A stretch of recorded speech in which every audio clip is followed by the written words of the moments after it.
У мітусні нашага жыцця, в гэтым свеце, чалавек рэдка задумваецца аб светабудове і власным прызначанні в ім.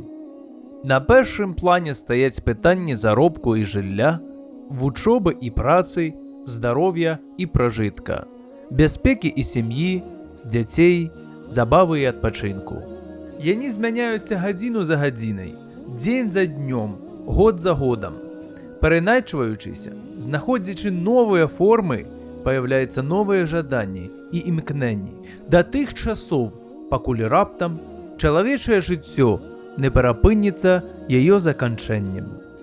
Усе імкненні, усе надзеі гэтага свету перарываюцца смерцю.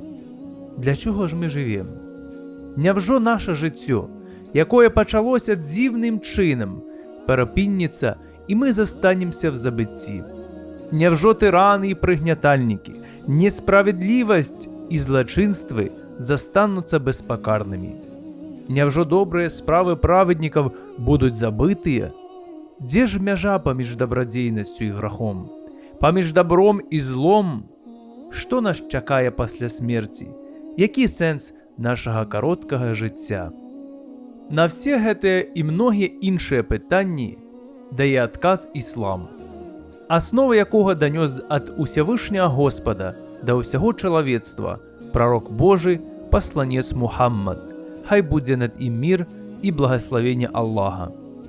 Кіраўніцтва да выратавання. Божае адкрыццё, Каран, з'явілася апошнім і заключным в чарадзе боскіх пісанняў, сярод якіх былі і Тора з Евангеліем, пасланымі для гебрэйскага народа. Каран – гэта ласка для ўсяго чалавецтва, дакладнае кіраўніцтва для тых, якія жадаюць здабыць поспех в гэтым свеце і вечным жыцці, якія жадаюць выратавацца ад пекла і зайсці в райскія сады асалоды і шчасця.